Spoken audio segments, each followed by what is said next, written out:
AGBO ILÉ. Hello everyone. Thank you so much for joining me today again for another round of storytelling uh, about white clay and hibiscus.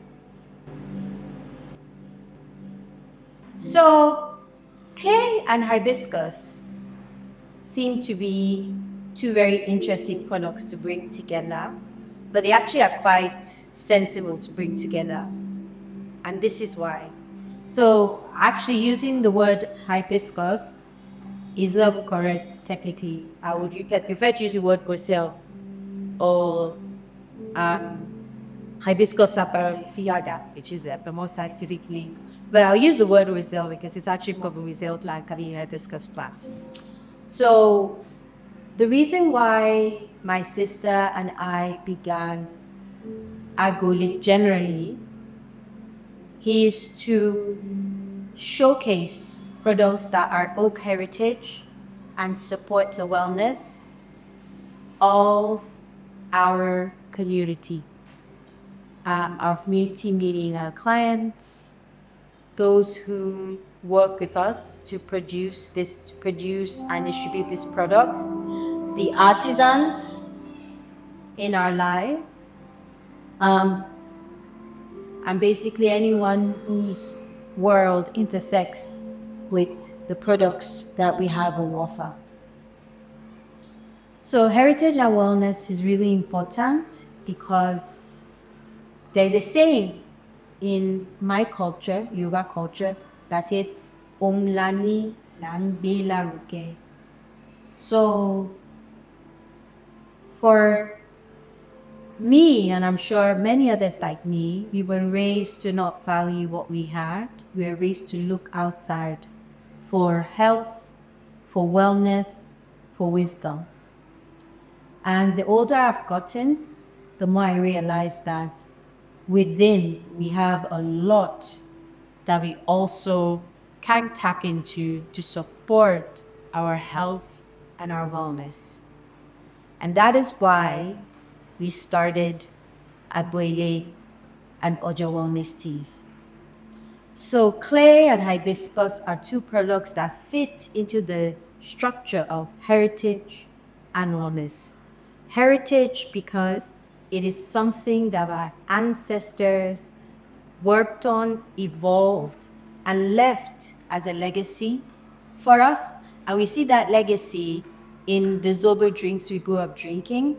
And we also see that legacy when we go to the Illyriumos, the original pharmacists, and they make our medicine in their clay pots. So now, how else do you see clay and do we see clay and Roselle or hibiscus coming together?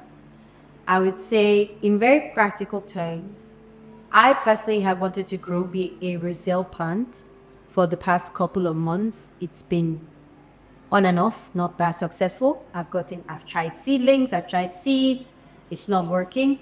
But one of the things I know that I'm definitely using to grow my Roselle plant is clay.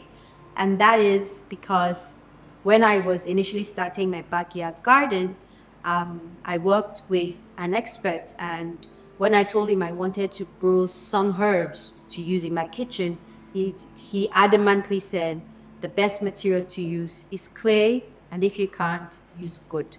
And that is because once the sun starts touching the material you're growing, you're planting, what that material is made of begins to seep into your soil and by extension seep into your plant. So think about it. If you're using a plastic planter, what's going to be in your plant with the plastic?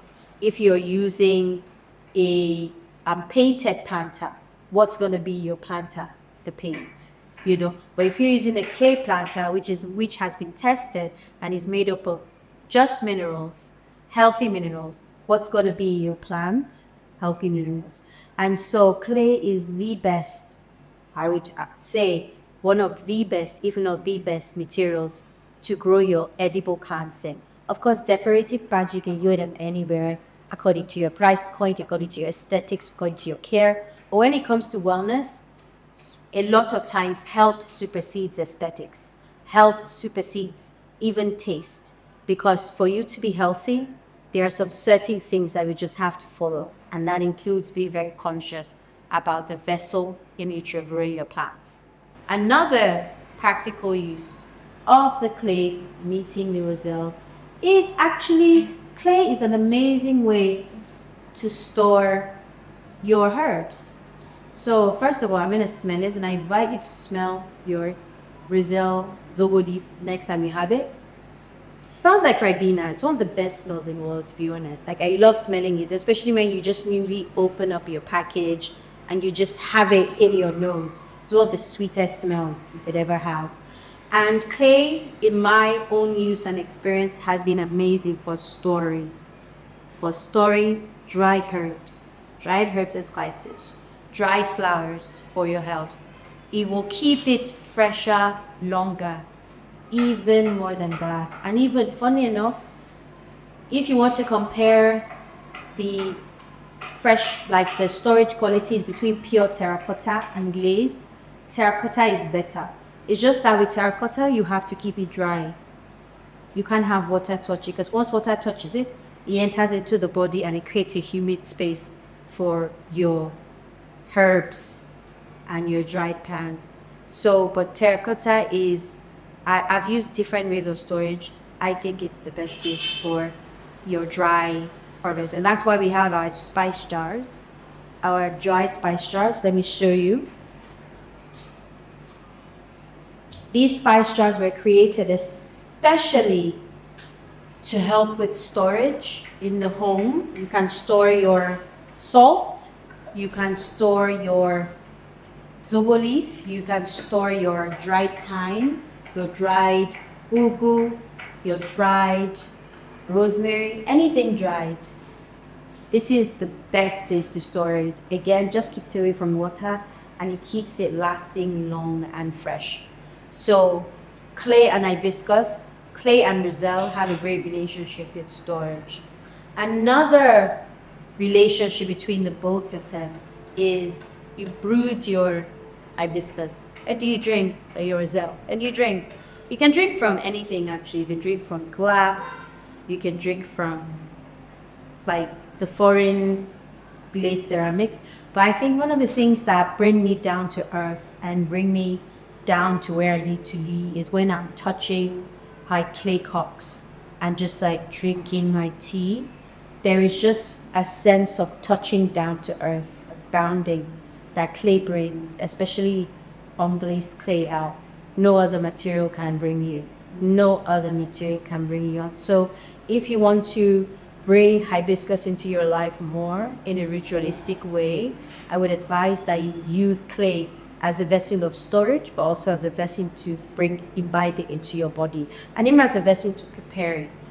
The land is such a powerful connection to our history, to our ancestral, And so what I love about clay also and hibiscus is they're both from the earth. The hibiscus is from the earth, the clay is from the earth. So coming together, we're like grounding more deeply into the earth. So none of our products are random.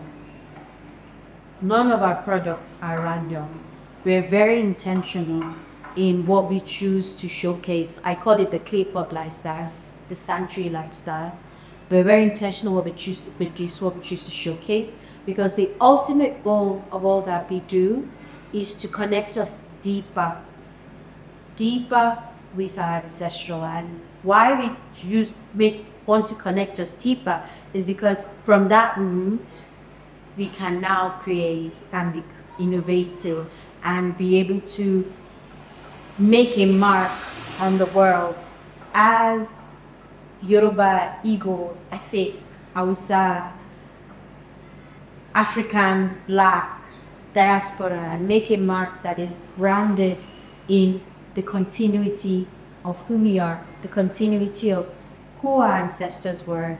I watched a beautiful video recently where this woman was saying our ancestors were artists, engineers, doctors, and that was something, it felt so resonant to me, because usually that part of history is rarely talked about. But just to remember that, it's really important. And so these two products, Roselle, clay, they're a way of continuously connecting us back to that root, a way of rooting us back into that root, and a way of also supporting our health and our wellness.